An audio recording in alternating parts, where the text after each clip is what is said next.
Buena gente, ¿cómo les va? Bueno, vamos a continuar con la resolución de este parcial.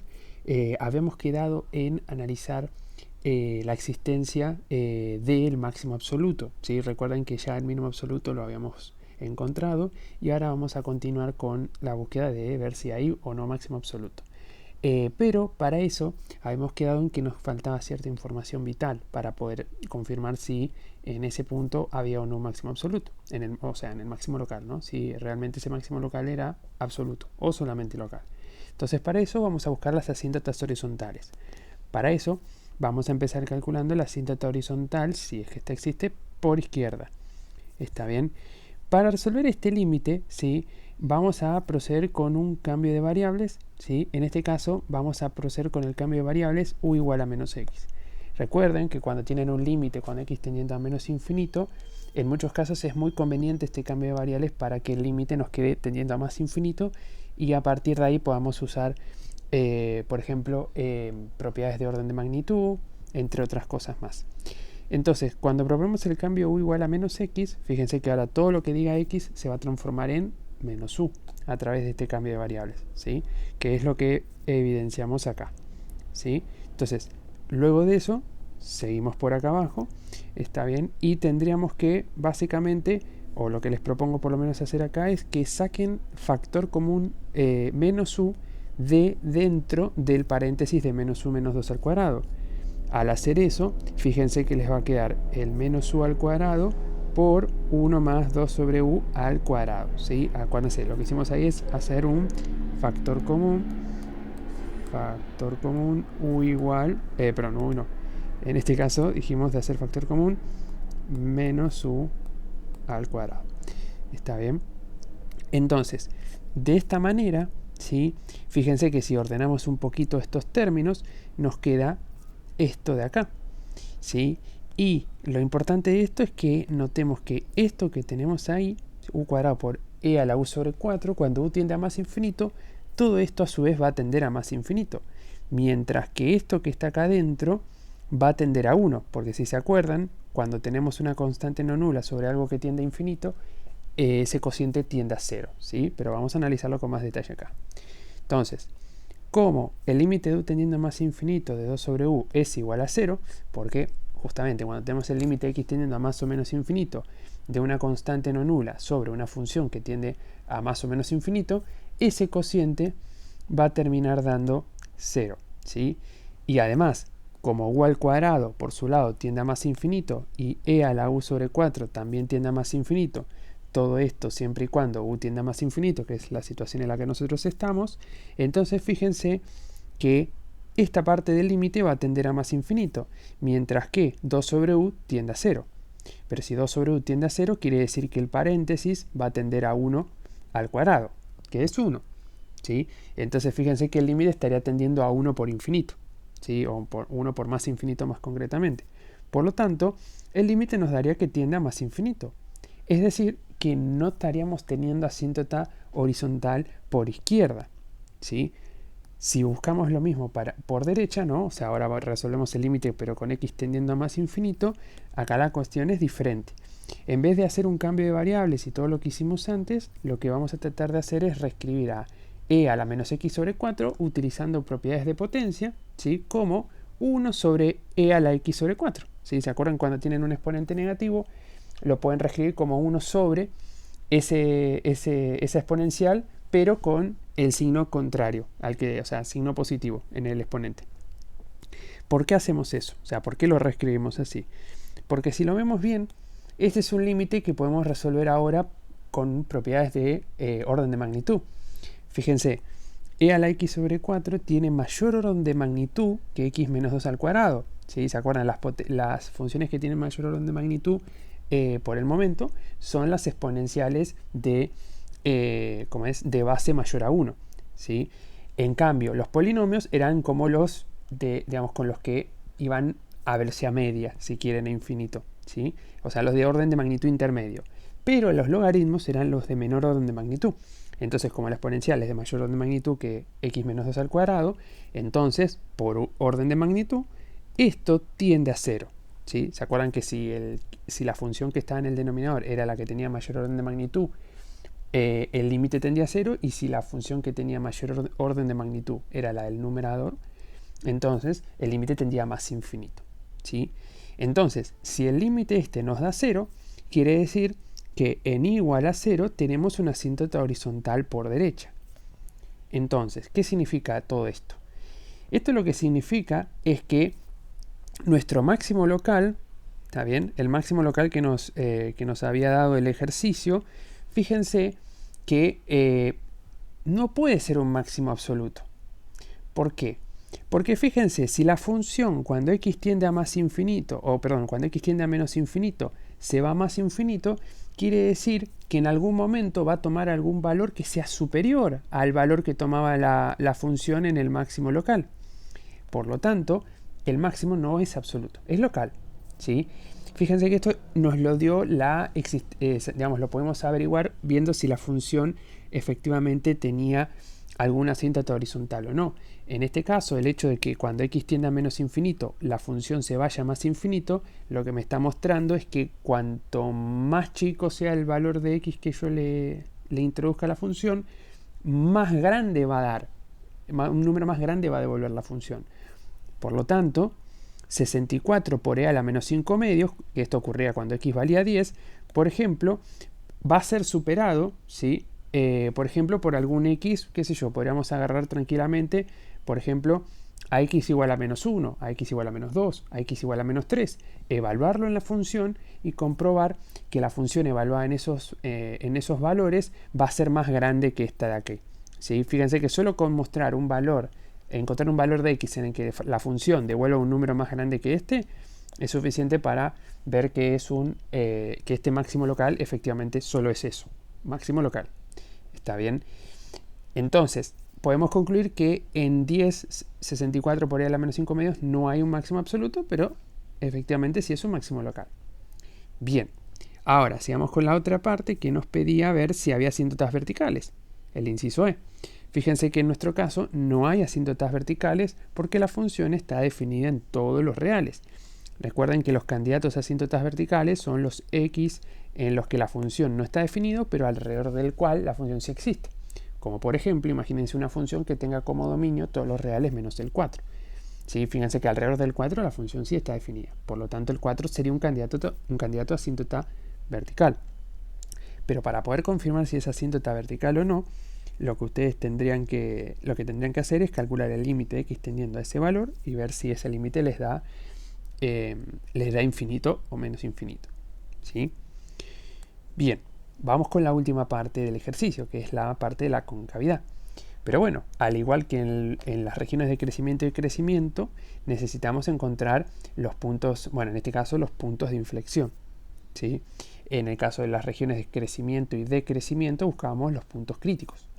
Bueno, entonces, los puntos de inflexión, al igual que en los puntos críticos, tenemos de dos tipos. Los x que pertenecen al dominio, en los cuales la derivada segunda se anula, y los x que pertenecen al dominio, en los que la derivada segunda no existe.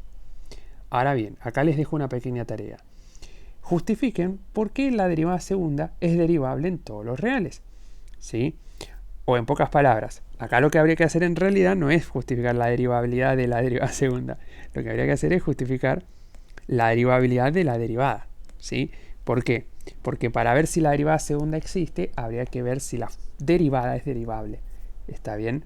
Entonces, les dejo como tarea que ustedes justifiquen por qué la derivada primera es derivable, ¿sí? Recuerden que eso lo hacemos con todas las propiedades de composición, producto, suma, resta, el cociente de funciones, ¿sí? En este caso utilizando también las propiedades de derivabilidad, ¿sí? Pero efectivamente la función derivada va a ser derivable.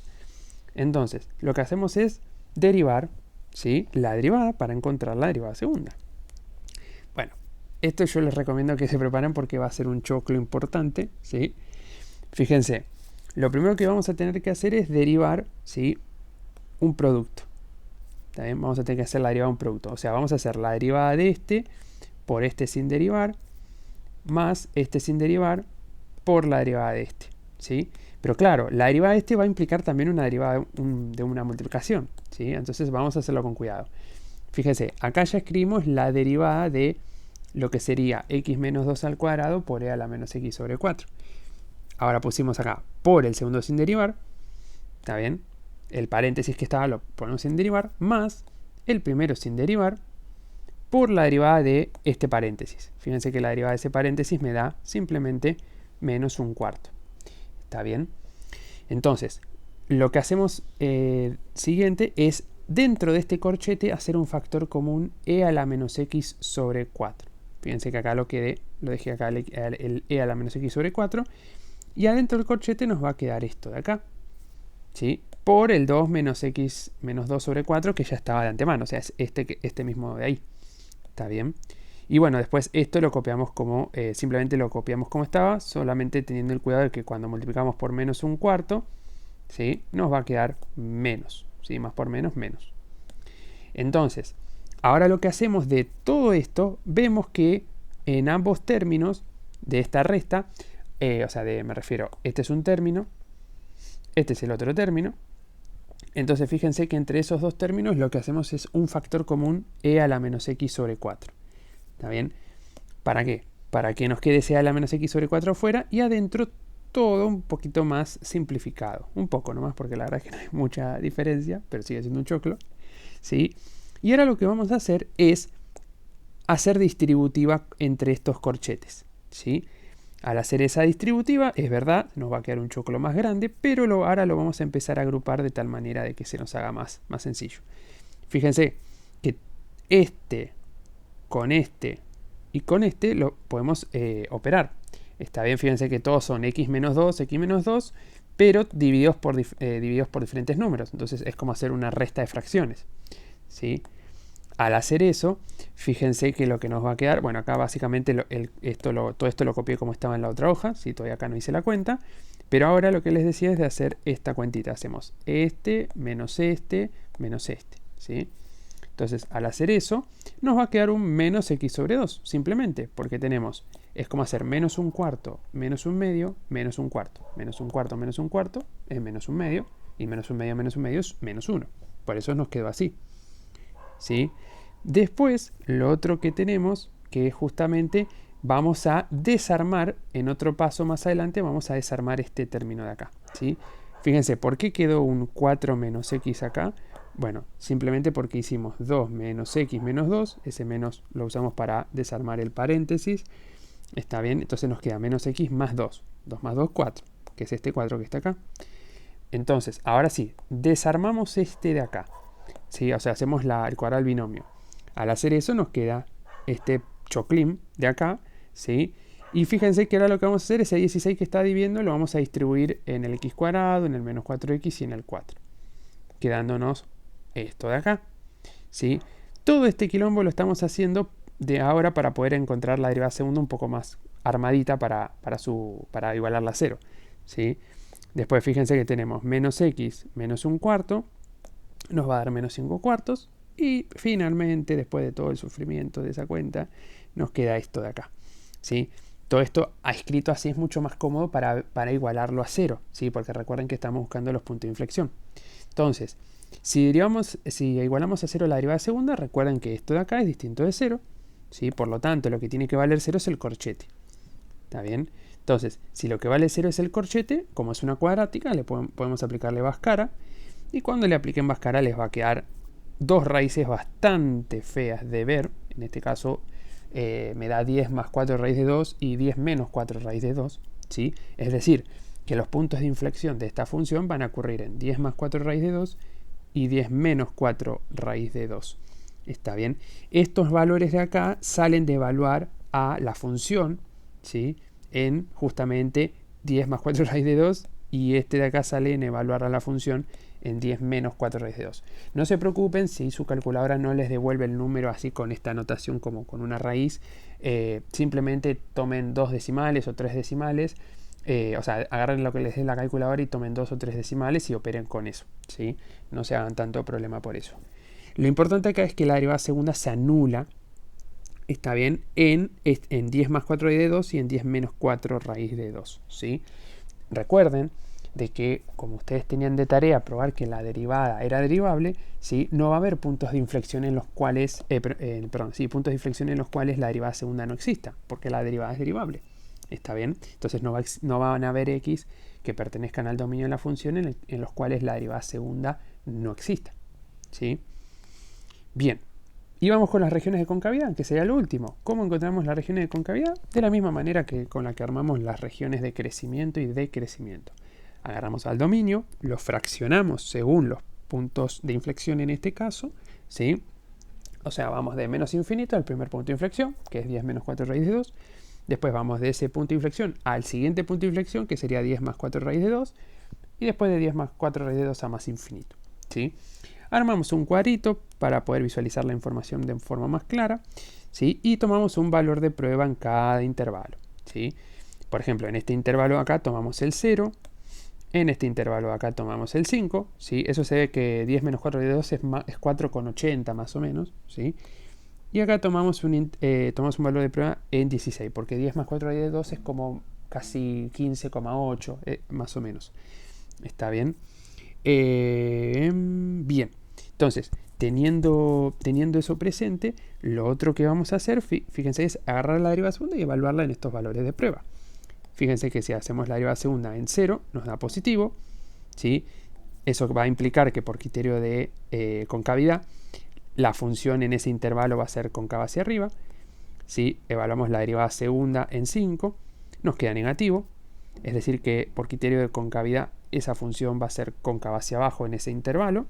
Y finalmente la derivada segunda en 16 nos da positiva, evidenciando que en ese intervalo, por criterio de concavidad, la función va a ser cóncava hacia arriba, ¿sí? Recuerden que todo esto se evalúa en la derivada segunda, mucho cuidado, ¿sí? Bien, una vez haciendo eso, ¿sí?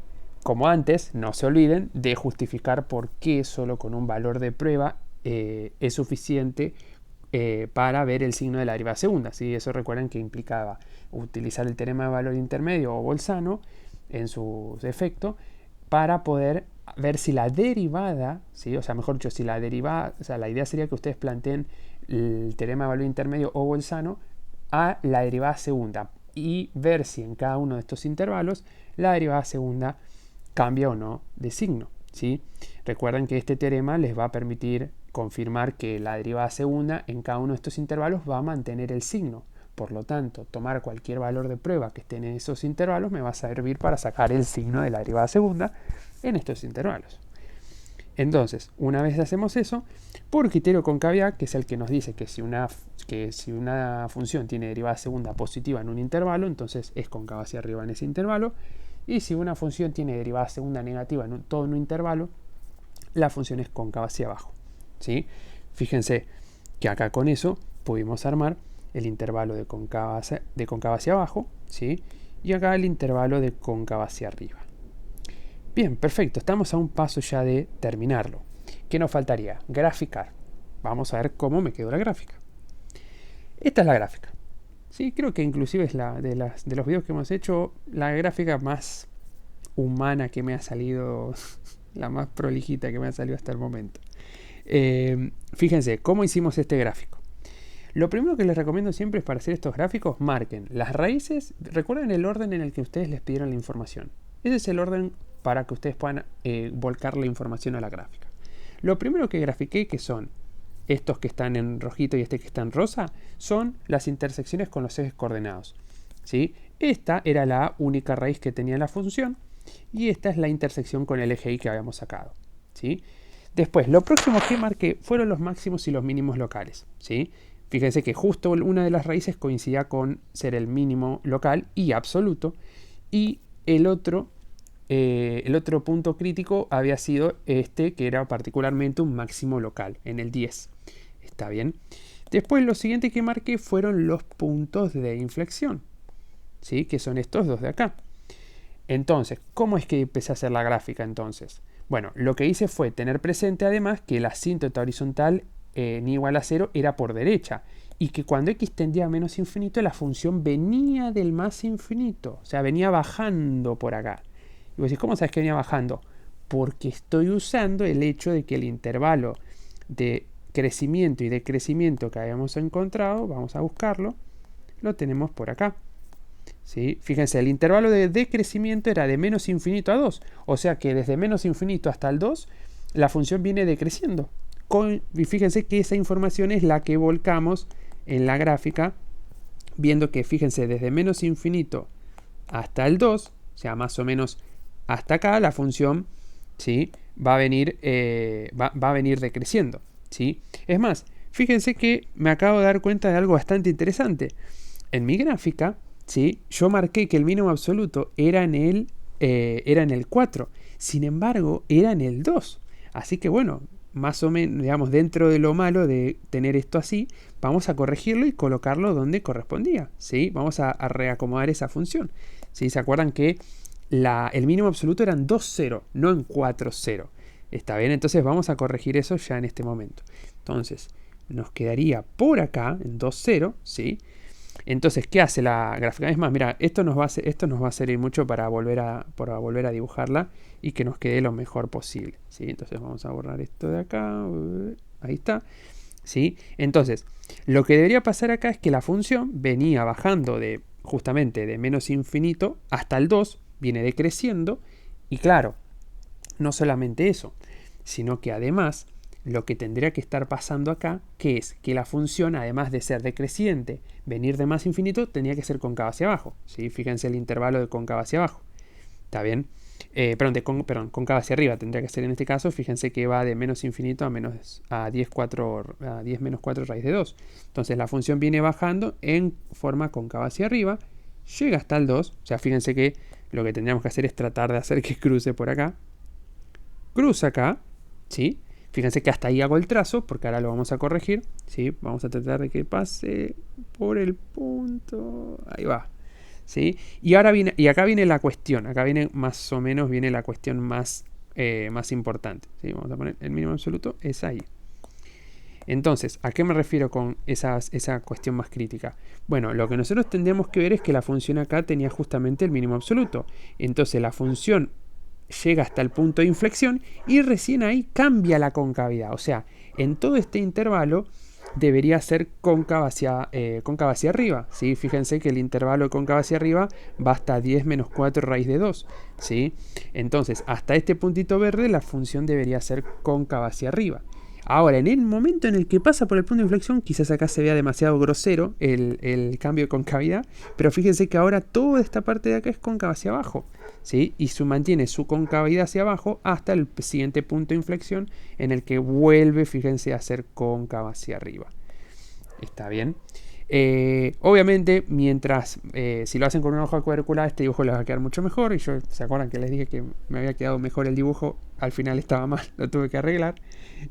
Imagínense, ahora ya es uno de los dibujos a los que los tengo acostumbrados, que sale medio chueco mi trazo. Entonces, tendríamos ahí entonces los puntos de inflexión en verde, ¿sí? Lo siguiente que hicimos fue decir, bueno, yo sé que la función hasta 2,0, ¿sí? Se acuerdan que venía decreciendo y ahora empieza a crecer. Fíjese que eso se evidencia acá cuando la función empieza a aumentar. Cuando llega al punto de inflexión, sigue creciendo, pero cambia su concavidad. ¿Pero hasta dónde va a seguir creciendo? Va a seguir creciendo hasta el siguiente punto crítico. Particularmente estamos hablando de este máximo local, en el cual la función debería pasar de estar creciendo a decrecimiento. ¿Qué se evidencia? Fíjese, hasta acá venía creciendo y después empezó a decrecer. ¿Está bien? ¿Y hasta dónde va a decrecer? Bueno, ¿se acuerdan que habíamos visto que nuestros intervalos de crecimiento y decrecimiento, vamos a volver a los intervalos, ¿dónde están? Acá. Fíjense que el intervalo de crecimiento era de menos infinito a 2 y de 10 a más infinito. O sea que a partir del máximo local, la función decrece como de forma indefinida, ¿sí? O sea, decrece hasta más infinito, ¿sí? Pero claro, ¿cómo que decrece hasta más infinito? Bueno, decrece hasta más infinito siempre y cuando se respete también el concepto de que la función por derecha en igual a 0 tenía una asíntota horizontal.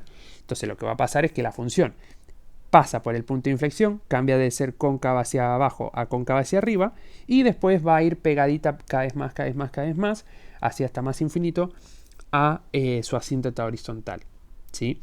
Y bueno, ahora sí, con esa corrección que hicimos, ahora sí nos quedaría correcta la gráfica de esta función. ¿sí?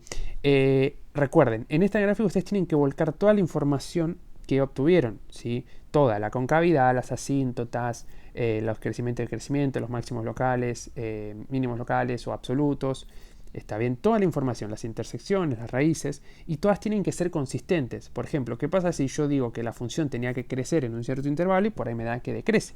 Bueno, eso puede ser debido a que tengo un error en la derivada. ¿Sí? Tuve un error en la derivada, o cuando armé mi cuadrito reemplacé ese valor de prueba mal en la derivada. ¿Sí? Puede haber muchos motivos, pero toda esa información que ustedes tengan tienen que volcarla de forma adecuada en la gráfica y que ésta sea consistente. ¿Está bien? Así que bueno, gente, con esto terminamos este ejercicio y bueno, nos veremos en la próxima para ver probablemente ejercicios con integrales.